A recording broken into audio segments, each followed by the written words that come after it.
Bearwood Brown here doing the part 2 of the driveway repair, and this looks like the tool at the moment. So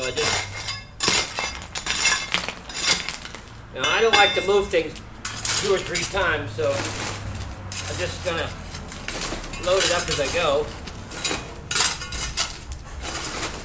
Some rubble bags here.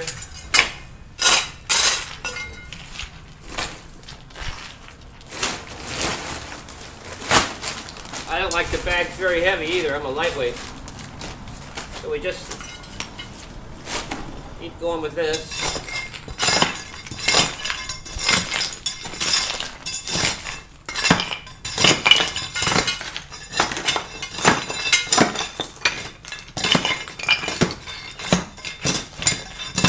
Damn, they look like they might be tiles. I thought these were bricks. I thought that was a stamped pattern. Interesting. Okay, well, I think you see the idea there. Doing them, can't be boring with it, so that's it.